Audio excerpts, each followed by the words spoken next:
this is a book that your mom used to like when she was growing up. I think all the kids like it. It's called The Sorely Trying Day by Russell and Lillian Hoban.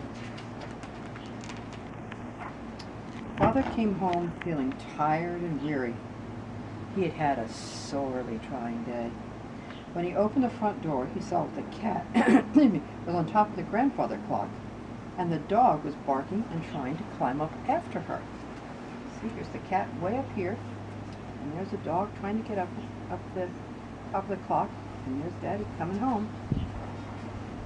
All the children were striking one another and speaking unpleasantly in loud, harsh voices. Look at them, they're each other. Mother was saying, "Stop that!" but the children would not stop. Goodness, where's that bird? That thing's right here. My goodness, said Father to Mother. Is this the sort of welcome I get after a sorely trying day? This has been a trying day for me, too, said Mother. All the children and the dog and the cat have been bad. I scarcely know who to blame most. It was not my fault, said Dora. Frank struck me with his fist, and to prevent myself from falling down, I held tightly to his hair. Ouch. Then he cried and said that I had attacked him. You should never strike your sister with your fist, said Father to Frank. Indeed, I am ashamed of you. It was not my fault, said Frank. Dora did not tell you everything. I did not strike her until she sat heavily on the ship model I was building. When I complained about that, she pulled my hair. You know very well, said Mother, that Dora sat on your ship model because she stumbled. So you can see right here, she just kind of stumbled into it. But he's not happy because he worked really hard on that. When Emily splashed green paint on her, oh. Dora sat on your ship model because she stumbled when Emily splashed green paint on her. Is that true, Emily? Asked Father. It was not my fault, said Emily. I was quietly painting a picture when the dog put his foot into a jar of green paint and splashed me all over. In my confusion, I may have splashed a little paint on Dora, who was laughing so hard that she did not get out of the way. For shame, Bonzo, cried Father to the dog. Look at that poor little dog. He looks all unhappy, doesn't he? You are not fit to be a house pet if you are so clumsy and foolish as that. Bonzo hung his head and slunk into a corner. It was not Bonzo's fault entirely, said Wilhelmina. I myself saw Puss leap upon his head, which may have upset him so that he put his foot into the paint. What were you doing at the time, Wilhelmina, said Mother. It was not my fault, said Wilhelmina. I was sitting peacefully with Puss, and she scratched me and leaped upon Bonzo's head. Bad Puss, said Father, to repay kindness with treachery. Nasty Puss, said Mother, to scratch a child who loved and trusted you. Puss crept under the sofa. Well, said Father, it seems that we have gotten to the bottom of this unhappy affair. We see how great harm can arise from a small act. Puss may have begun it and should be punished, but the children certainly behave badly to one another and ought to be punished also. So should Bozo for trying to climb up the grandfather clock after Puss. I agree with you, said Mother. Father then said, because of your regrettable behavior, Dora, Frank, Emily, and Wilhelmina, you are not allowed to press flowers in your scrapbooks for the rest of the week, and shall be sent to bed immediately after dinner. As for you, Puss and Bonzo, you are not to be allowed to sleep with the children until next week. So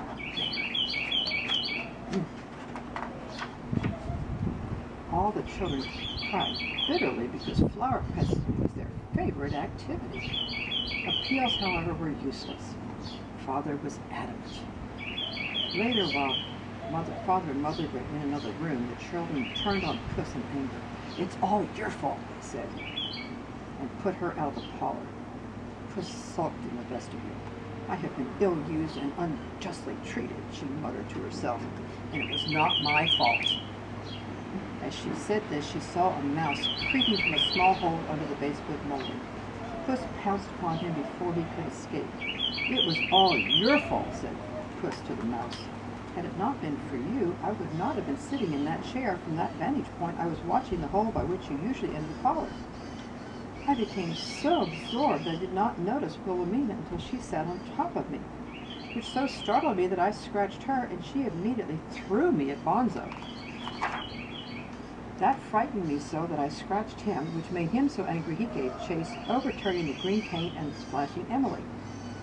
Dora laughed to see Emily in such a plight, whereupon Emily hurled the remainder of the green paint at Dora.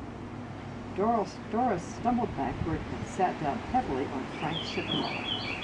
Frank became enraged and struck Dora with his fist. Dora, thus aroused, pulled Frank's hair so that he began to cry.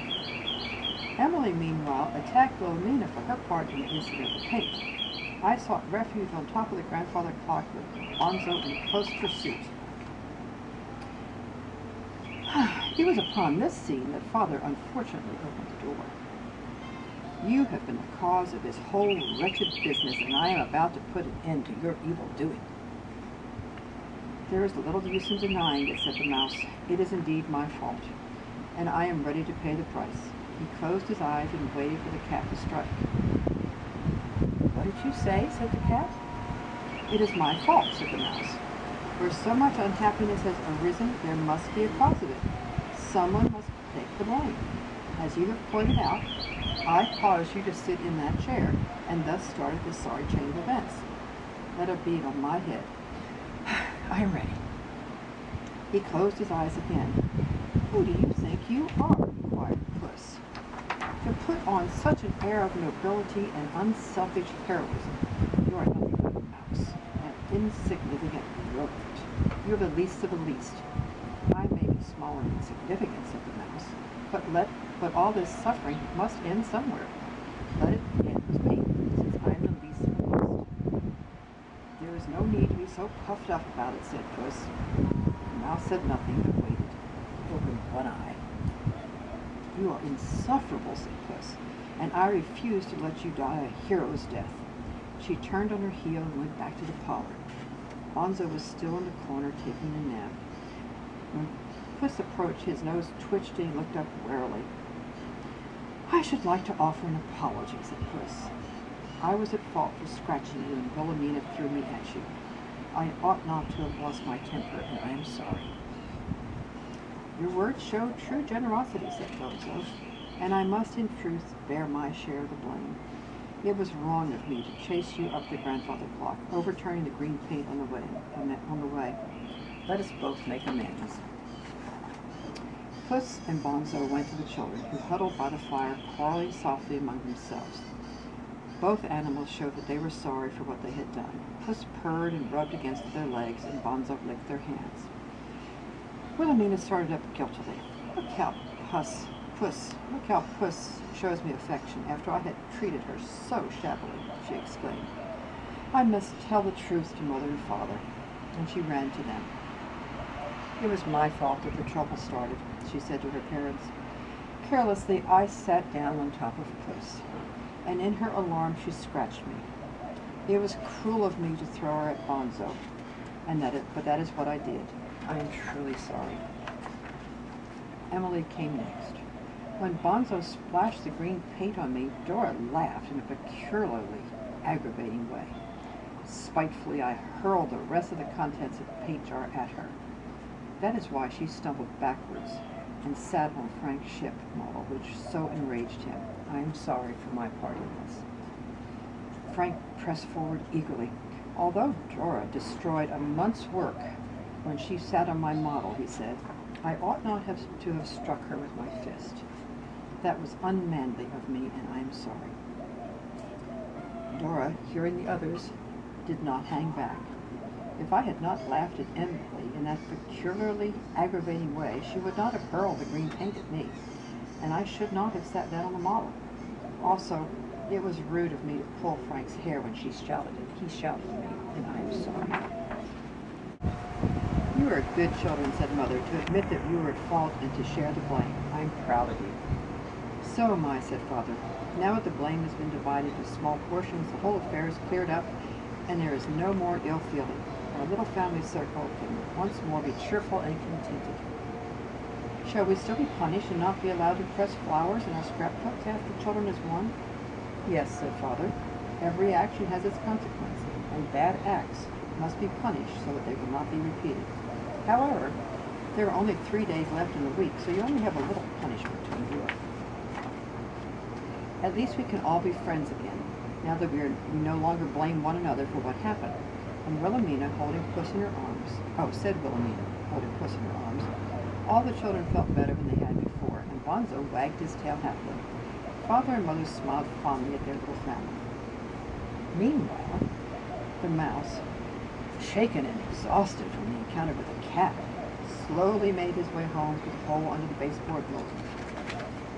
When he opened his front door, he saw that all of his children were fighting with one another, while his wife was saying, "Stop that!" But the children would not stop. "My goodness," said the mouse, "is this the sort of welcome I get after a sorely trying day?" The end.